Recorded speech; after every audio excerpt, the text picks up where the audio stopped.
everybody, welcome back to another episode of Ideally Though. Ideally, though. I'm your host Erica, and with me is my hubby, my bestie, my butter biscuit. Yeah, what up? Thank you guys for rocking with us for another week. Yes. This weekend is, I guess, technically Memorial Day weekend. Is it really? Yeah. My weeks have just blown right by. I've had some really exciting week. What do black people do for Memorial Day weekend? We just barbecue. That's usually the jam. And pool time. Yeah, I like burgers. So what is Memorial Day though? Like remembering people? Yeah, it's remembrance of people fallen in like war, veterans and shit like that too. Wouldn't that be Veterans Day? But in particular, I guess it's more of like just American like memorials. Whoever you were actually celebrating at that point in time, I've never really cared too much. All I always cared about was the burgers that came with the holiday. I just knew it was like a 3-day weekend, so I was like, I don't know. I always felt like it was kind of similar to like Veterans Day, so I was just like, same here. I never got a real full blown answer about Memorial Day. I've always seen people do it in the midst of like some type of military form, so yeah, I've always looked at it as such. I know like a lot of more people, it's more like a celebrate your dead type of situation, kind of like Day of the Dead for like Hispanic cultures, right? Okay.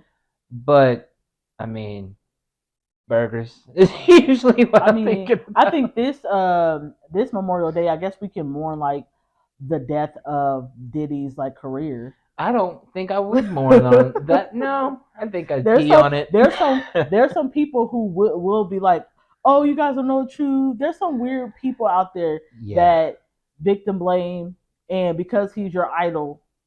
But we've seen people fall recently. Oh, like lots of people. Honestly, with everything that's gone on, and we just saw the tape from 2016 with Diddy and Cassie in that damn, what was that, hotel elevator hallway. He seems like all the allegations that's coming up, he's worse than R. Kelly. He's like on another level. I think they're both the same. I think those evils are the same, and the reason why is because of we just didn't get to see it all on camera, but what we did see on camera, it's the same thing. I mean, I think both of those evils are the same. Diddy is a sack of shit, and the victim blaming has been I don't see any of those people, or many of those people rather, who like victim blamed her before Cassie in this case. Not really going back on what they said, or they're really silent now that they've seen some physical proof. You know what I'm saying? They're silent as hell because they want to speak up when it's just he say, she say, but then when you see a video, now y'all want to be quiet. I don't think anybody, like, at that point, don't say nothing. Like, if somebody is saying your homeboy is beating on somebody, on a woman, and maybe you don't know that behavior because there's 10 different personalities that we show to 10 different people all the time, then just don't say shit. It's the slim thugs that are talking all the shit, and then now they have to backtrack and be like, my bad. Yeah. Oh, I'm sorry. Yeah. Are you fucking kidding me? You should have just shut the fuck up. Yeah. I can understand in one way, shape, because like you're never not gonna get those types of people in general when it comes to these types of situations. You're never not. It's like not absolutely zero, because somebody in the world, whoever that person may be, Godspeed, because that's a lot to deal with, but somebody in the world loves Diddy and cares for Diddy, right? Mama. And that person is going to be the type to be silent right now, or say like we're misunderstanding, or that's not him, and things of that nature. But to the same degree, when we see something so visceral and violent, I feel like more of those people who may have been silent before in the first instance, or who spoke up for Diddy and were really negative about it, should have louder megaphones than the ones who were speaking prior. Yeah. You know what I mean? But in all honesty, we can't even do that, because there have been years of like prior bodyguards of Diddy's speaking to this and no one giving them the time of day. Well, that's the thing about it. That's the same thing if you have to compare it to R. Kelly. We knew about it, we heard about it, but no one said anything. Yeah. But until this Me Too movement came about, and then now the wrecking ball is coming in. Just to dissect the video, with him going in a bath towel, running down the hallway to her, it was like you've done this before. You are not even scared of somebody opening that elevator and seeing you kicking her. That's what it kind of felt like. From what I've heard or read, rather, he bought that entire floor. Oh wow! So that can also lead to like the confidence you have, knowing no one is going to stop you because no one's going to be allowed on that floor anyway. But then I'm thinking about like cameras, bro. Like you pay these people $50,000 to like hide the footage or whatever. But it is this. You could tell it's not a one-time thing. Well, if you're comfortable, if you're comfortable paying $50K for anything like that in the first place, you've done this before multiple times. I think what I gathered as you break down that video. In all honesty, it's not. It's disturbing and disgusting, vile. What I did see. Mm-hmm. You're speaking to the victim blamers and things, and the ones who are saying like, why didn't she just run away, for instance, or something like that, or why didn't she just leave him? Hard. I think we were watching a video where she was literally trying to run away. You know, I was thinking it was like watching a horror movie. I was like, girl, hit the stairs. That's and we watched her get caught by the monster. Yeah, that was scary. It was like watching a damn horror movie. So the individuals who were like, well, she should have ran away or she stayed because of the money and things like that. What did y'all see? There's literal proof that she was not trying to do that, just as much as Jonathan Majors was trying to get away from that white lady. Yeah. You know what I'm saying? There's these little breadcrumbs that show you what she was trying to do. It's right there in the footage. I've heard from this writer who was like really good friends with Kim Porter, and she says, you know, she felt bad about Cassie in that situation, but she's seeing Diddy use Cassie to like degrade Kim Porter, because you know he likes to overlap his women. So he would like use Cassie to make fun of her. He even one time tried to make, allegedly, Kim Porter lick Cassie's like tampon. It's just some stuff that I've been hearing lately that's like, I've never heard nothing with no R. Kelly shit. So this sounds like on some way more like, I believe it, crazy shit. I believe it. Yeah. I think at this point, from what I've seen inside of the video itself, everything that I have now read prior to this coming out, fundamentally speaking, yeah, that nigga did all that shit and he's disgusting.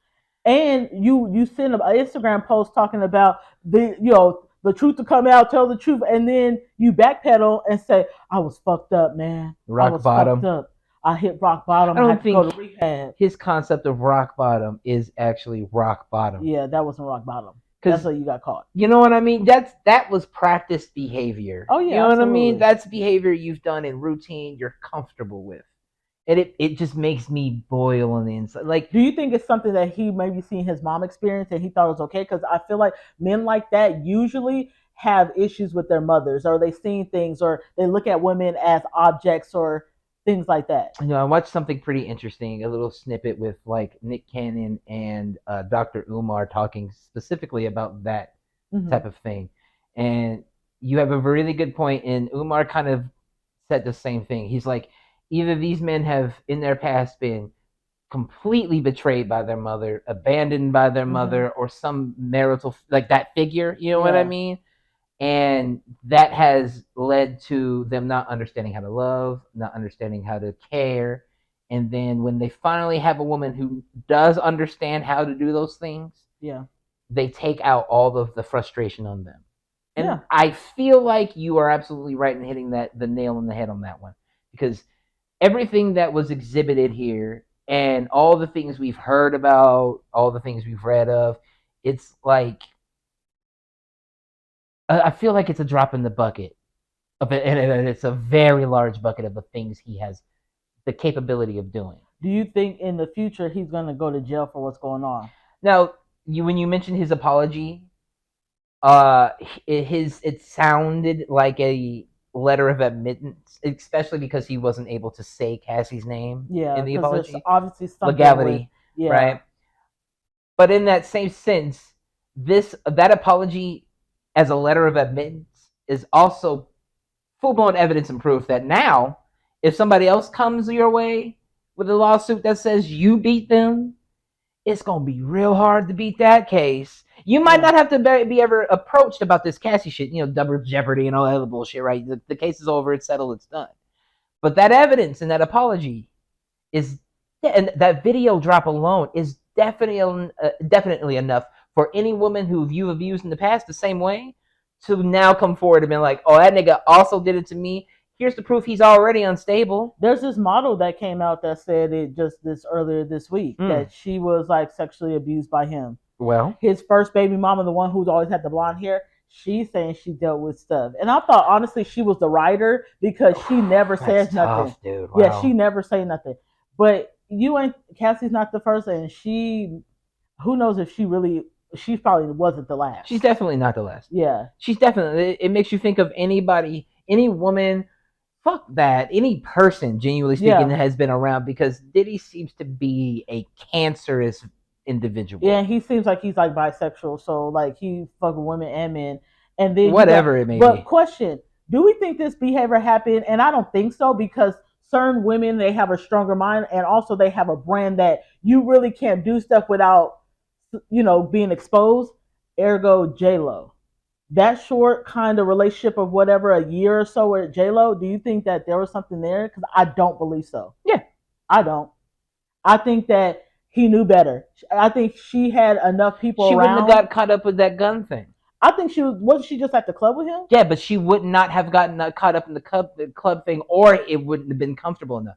There's been inklings of her, like, rumored to have said that she's seen him and been wary of him, but not as far as things have gone with, like, that's what I'm wondering, like, if he ever, like, did the things that we hear about Cassie and sex. Yes, but not to the same degree. Yeah, I don't think it was ever nowhere near. I think by the time he left J-Lo, that's when he really started exploring and being, like, demonic and shit like that. What about Carisha? No, I think even before all that, I'm thinking, because there's so much that ties this nigga to being evil. I mean, Pac's death, like, Biggie's death, Big, of that nature. Mm-hmm. No, he's had this in him before J-Lo, while J-Lo, after J-Lo. I just don't think when he was with J-Lo that it was anywhere near Cassie. It's not zero. I don't think it's zero. So that's what I'm speaking. Yeah. That's what I'm speaking to. Yeah. What about like Carisha? Because she's coming. Yes, dude. You think she's had some shit? She's a fucking sex slave. That's his sex worker. What? Guaranteed. I told you at this point, I'm not saying on my end. Now, my end doesn't reflect the notion of this podcast whatsoever. Yeah. But on my personal opinion, after seeing that video, I believe everything I've read prior to the video coming out now. Do you think she used sexy salt, or was it Santana? I'm gonna teach you how to walk. Maybe, I don't know. Well, because he like men and women. So some people are saying, because they besties. Maybe he didn't bring her into the fold to have him. Oh, I don't know. That's icky. Either way, I'm not leaving it out of the realm of possibility, but I don't know enough about sexy Santana to even speak on that. Saucy Santana. I'm saying sexy, saucy Santana. Whatever the fuck it is. How do you feel about alleged abusers weighing in? Example, like Ocho Cinco. Oh, wow. Because Evelyn Longoria said something about... He headbutted her. That's abuse is abuse. Yeah. Whether it's one time or multiple times. Abuse is abuse. Yeah. Shut the fuck up. If you've done it, not your time to talk. Not your time to speak. How do you feel about like somebody like Tahiri, the one who is with Joe? Yeah. Yeah. Do you think he's allowed because there's no evidence? Like she's just saying it's between. It's been court documented. That one I could say he could speak on. Because he's always kind of been like dragged in the mud, so he doesn't have any room for grace. So the only way we can actually like say I feel comfortable saying he could talk about it is because court documented he's clear, acquitted. Type and also when people are gonna be firing back, because he did fire back at her under the comments. Like he seemed pretty confident. Like, girl, expose me if you want to expose. If you got something. He said it on the pod before. If you have something, put it out. Yeah, because like if you niggas who stand in their truth, will truly stand in their truth. How many death row people we have found out died and then was exonerated after? You know what I'm saying? Mm-hmm. Because they actually didn't do the shit. Like sometimes you guys stand in your truth, even in the midst of that chaos. Now when that truth come out, no longer stand in that motherfucker. The nastiness that Diddy did with that post after the Cassie settlement and shit. Humble pie. Eat your fucking crow. I don't think any if any abusers at all get the chance to speak on that situation whatsoever. That's true. Not at all. Yeah, shut the fuck up. And I like the real man coming out and speaking out on it. Like you got Scrappy, you got a couple of influencers. God, I want to fight Diddy. I want him in an octagon, me and him. Because when you just putting your hands on women, that means you scared to put your hands on a man. Yeah, you a bitch. Mm-hmm. Absolutely. Easy. You put your hands on a woman, you a fucking bitch, and I will gladly fight you in mutual combat. And then also, his son put out a diss track. Just like, you did all that for what? Because your dad had to apologize. Y'all look stupid as fuck. You like, all right, me and you were listening to the Rory and Maul podcast.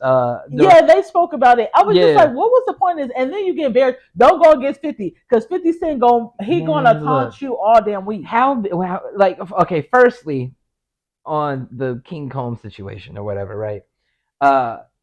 Did you actually hear the diss track and stuff that he made? I heard a snippet of it. I didn't hear the whole thing. Did you hear the line about that house, the houses that you didn't check? Like the one. Yeah, and I was just like, are you like admitting something? It's the weirdest. Where are Diddy's family's PR peoples? Well, this is the thing about what's done in the dark comes to the light. When you know you did something terrible, it slips out. It's like, oh, I got to get this off my chest. So I'm listening. I'm like, that's subconscious. We didn't ask for that. It's a bitch, ain't it? Okay, I guess we need to check the other houses. So now I guess we gonna knock on your door. It's so almost stupid. As if like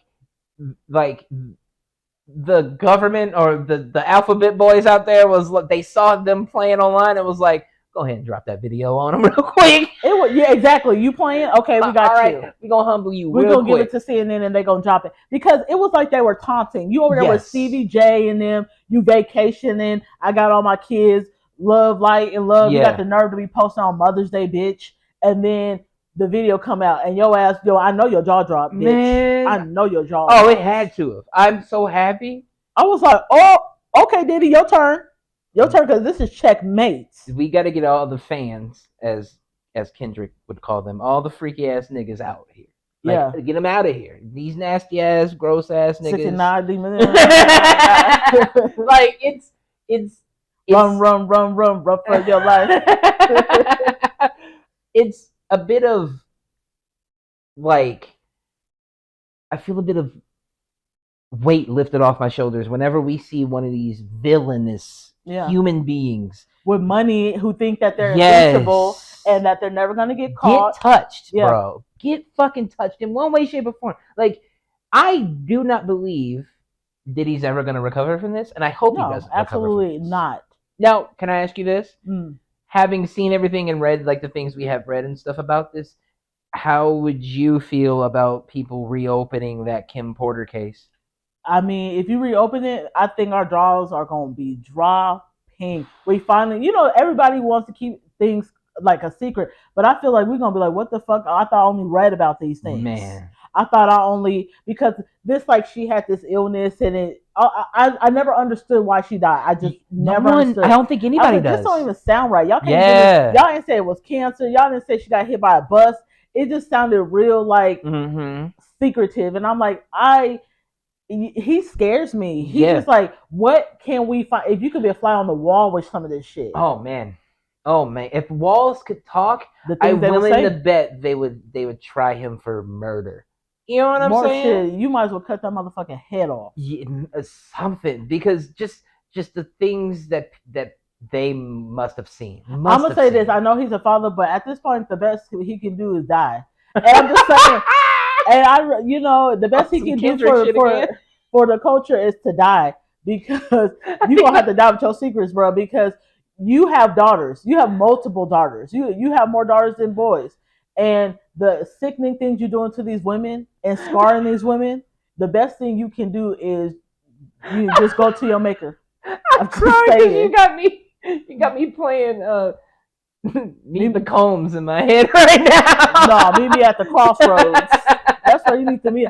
Yeah, but you know what? It's so much Diddy talk this week, and I'm over it. You can imagine being a victim and having to hear his name all the time or see him in all his glory, get awards and shit, and just feeling some type of way. I feel like the victims at this point I don't know. I think before Me Too culture, that might be the case. I think after Me Too culture, victims are like, fuck yeah. Mm-hmm. You know what I mean? Like, now seeing this nigga have to apologize to the fucking world, and nobody gives a fuck about your apology. Nobody's really accepting anything. Everybody's telling you fucked up. I mean, did you see the Charlemagne the God Donkey of the Day stuff? Oh yeah, he was going on. He did like a 10-minute rant. I mean, I said, "Go ahead, twin." For him to say we don't accept your apology, we don't, because you're only apologizing because you got caught.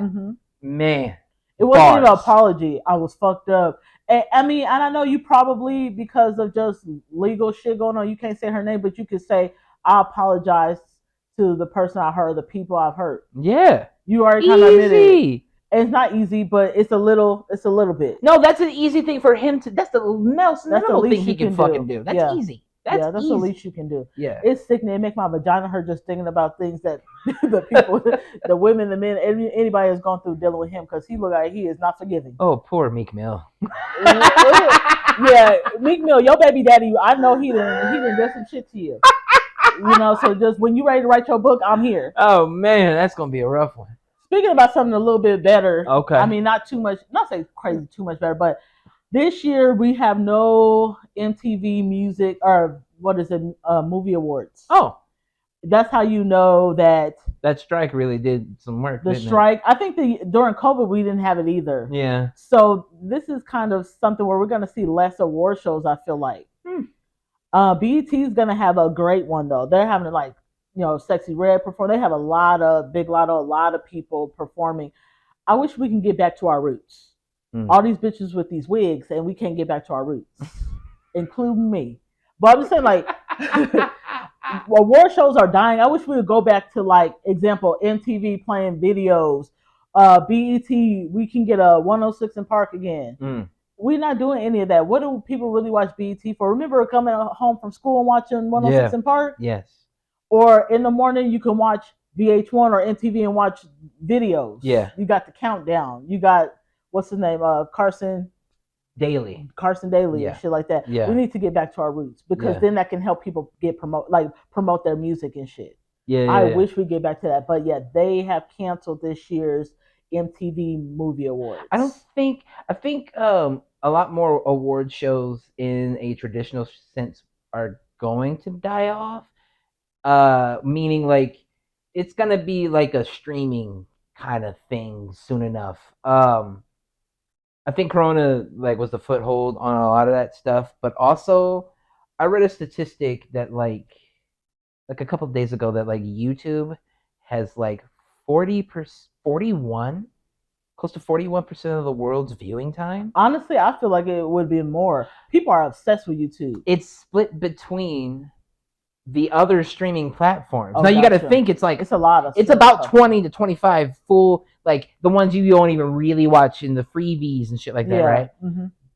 But 41 is closer to 50 than any of those other guys are. Oh yeah, absolutely. That is insane. You can watch movies now on YouTube. It's insane. Yeah, so it's a super app. You know what I mean? Yeah. So to a degree, I feel like award shows are gonna assimilate in that realm and go to like the YouTube channel streaming stuff. They'll build their channels out more on those types of like applications or platforms, rather it being its own singularly held thing and promoted on like their channel. I don't think there's any point where we're going back to the roots unless you build it in a way, like a grassroots way, in an internet age. I feel like in the next couple of years, I won't be surprised if they're like, we're shutting down all movie theaters across the board. Oof. But that would take a lot of money out of people's pockets. That'd be rough. But nobody goes to the movies. Like, it has to be a really good movie, a good blockbuster movie that comes out. And Will Smith is the blockbuster king type shit. Was.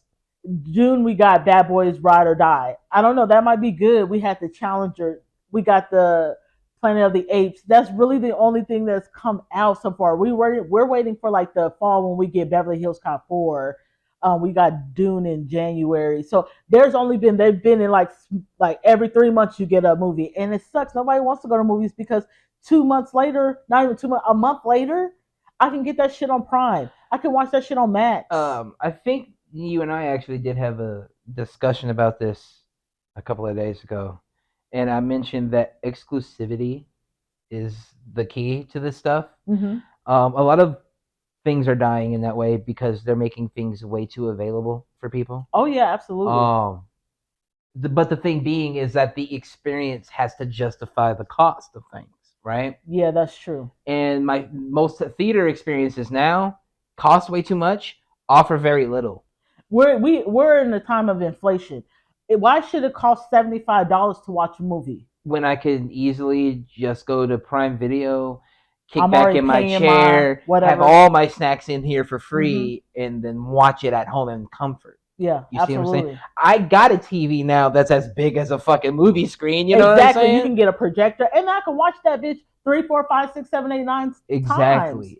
You know, I like going to the movies, but I mean, once COVID hit, it was like y'all slow down on what movies are coming out, and it costs too fucking much. If I were the talking heads of the movie people's, like, you know, top 3 niggas, you know what I mean? Who, what do we do to fix this? Who are puppeteering us all. Yeah. I would ultimately say we should leave a lot more series and maybe indie small budget films on our streamers, and our big boys that we're putting all our money in and all our funding towards need to stay in theaters. Those are our blockbusters. Those are the ones that are going to bring our crowd pleasers out. In fact, we'll continue big key moments of series in the movie theater. You see what I'm saying? Like, how long we used to have movies in the theater? Like 3 months, I feel like. Yeah, it would be about a quarter at a time, and then movies would be rotated. But then also, against the exclusivity thing, we're just rebooting stuff. Nobody wants that anymore. Yeah. The creativity and the things that pull us into the theater to see something different, avant-garde, or new, doesn't happen anymore. Yeah, we're getting all these remakes in number 4, 5, 6. So I'll go watch The Office a 42nd time instead of wasting my money on going to see the Challengers movie because I don't feel it could be different enough. I don't feel like it's going to be interesting enough. Yeah. It wasn't promoted enough for it to get into my eyes. You know what I'm saying? Absolutely. It's interesting to see movies dying in a weird way, but it doesn't mean it can't be resuscitated. It will, and the way they're trying to resuscitate it, I've noticed, is that they're just, every platform has ads now. Amazon Prime never had ads. All of a sudden, 2 months ago, we're adding ads. It started off with 10-second ads. It has now hit 2 minutes on ads, and that was with a 2-month span. Yeah. So they're trying to now take us back in time and be like, hey, you guys remember commercials? Remember we promoted things? That's what they're trying to do now. Yeah. Advertisements are going to be your lifeblood. I mean, the fact that you have to sell yourself to the community of people you really want the product to be for. I mean, it means something. That costs money, but it also brings in money. And streaming killed a lot of that. Corona was a time where people fumbled to figure out the game. And now we're at a time where plans have been enacted and we're seeing the ramification of those plans. Yeah. We're going to see more mergers in a lot more of these companies. I guarantee If I was an actor, I most likely would try to move towards the series realm versus movies.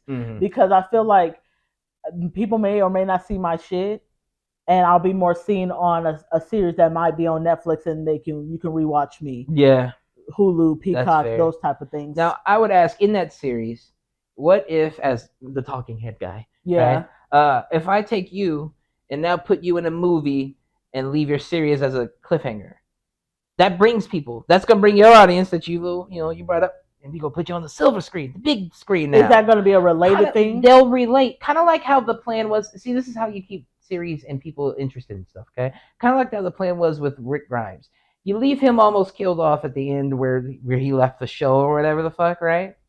But then you promote it with the actual movies and you pull through with the movies. Because that would have brought people to the movies. Pull through with the movies, you right? Because a couple years ago, they had this big plan for the Walking Dead series. I really should be a millionaire. Stop the Walking Dead series, and then we're going to branch out and do these other series like with Daryl, and we're going to have like a 3-movie deal. Yeah, I don't know what happened to the fucking movies. But that's how you bring that audience, that was good, your little streamer audience, the little budgets we just made. It cost $3 million to make this series. We got a bunch of people, blew the fuck up, okay. And now we cut it at the end, give you a little good end, but now you get to see the movie. And we make a shit ton of money. We haven't seen that in a long time. We only seen where series turn into movies when you think about Disney Channel and stuff like that. Even Stevens and That's So Raven and Yep. shit like that. We need to start doing that with our serious series. Yeah, That would with be the good to serious see. series, put the fucking Captain, all the Marvel shows you want on fucking Disney Plus, and then have those shows represent a story arc, and that the completion happens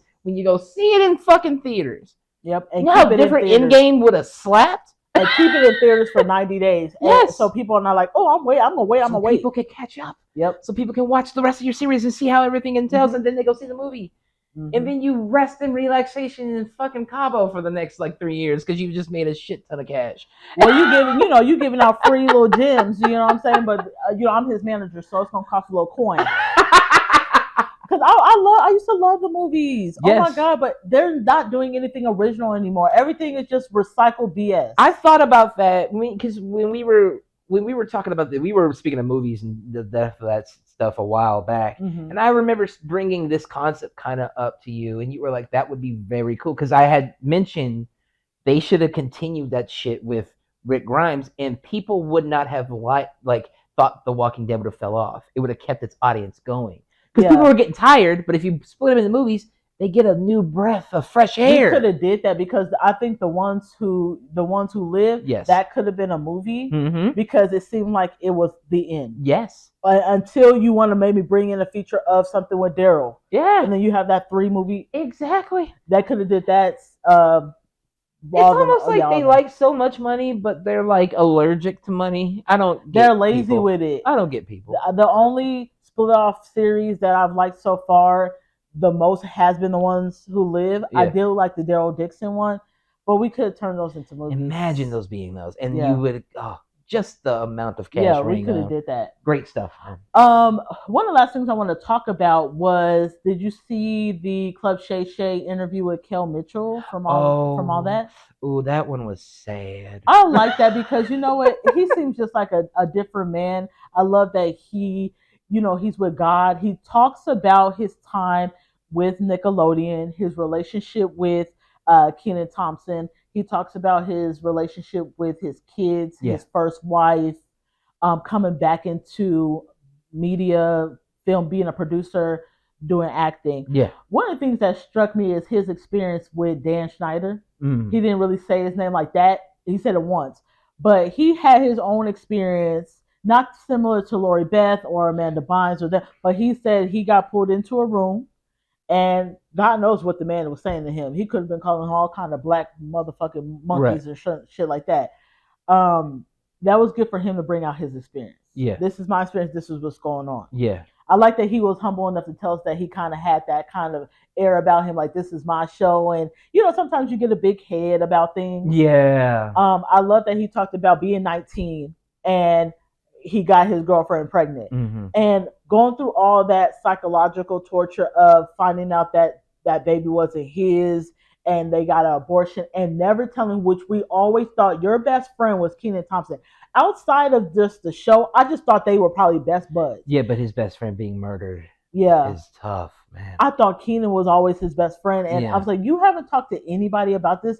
And I'm like, as black men, we, as black women, as a people, we need to open up our safe spaces for our black men.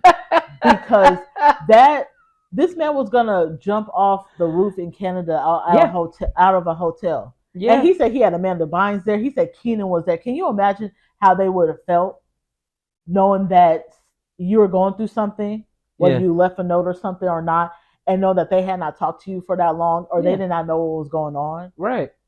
So, you're right. I laughed at that because you're right in where black men need a safe space. Yeah. To be able to be vulnerable.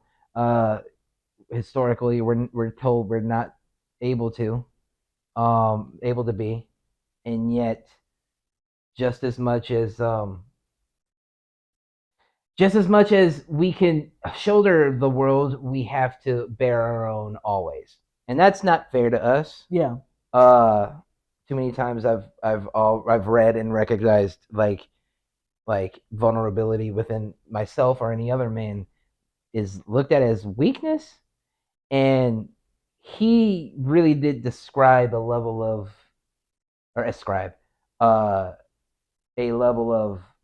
vulnerability that I fully understood He looks like a person who's gone through hell Yeah. and crawled his way back and got to his redemption. ass, You know, with just the barely any clothes on. Like, he went through hell and he come out. You can see a peace with him. Like, things are starting to settle. Even, we have these women who talk bad about the father of their kids and them having to prove themselves, and him, saying that his kids kind of went out publicly talking shit, and because his ex-wife said things, and then him finally having a good relationship with his older kids. It's a lot. That's kind of close to the Brian McKnight thing. I mean, we don't know crazy amounts of information about that. But then when you get Ricky Smiley saying, "I'm here for your kids," if I was Brian McKnight, I'd like, Ricky Smiley, shut the fuck up and let me. This my family. Whether it's because I'm starting to learn too, as a parent, I'm starting to learn that these kids are assholes. Yeah. It's not just the parents, which I'm an advocate for. Parents need to bridge the gap when it comes to our adult kids or kids going into being an adult, bridging that gap when there's an issue, talking to your kids. I was told so many times when I had my issue with my dad for like a good 5 years, you need to talk to your dad. You need to do this. And it was like, he's the parent. Why does he not show? He's the example. Yeah. I didn't have him. He had me. Yeah. So it was just I was so tired of hearing that. But now that I'm not negating what I said, I still stand on that. But I'm seeing now with having an asshole teenager that they're assholes. And, there's times where you're doing what you're supposed to do and they're just going to look at you like you're Satan, and I'm Jesus of Nazareth. But they're going to look at you like that. So people can't pass judgment, and going into the Brian McKnight thing, they can't say shit when they don't know what's really going on behind closed doors.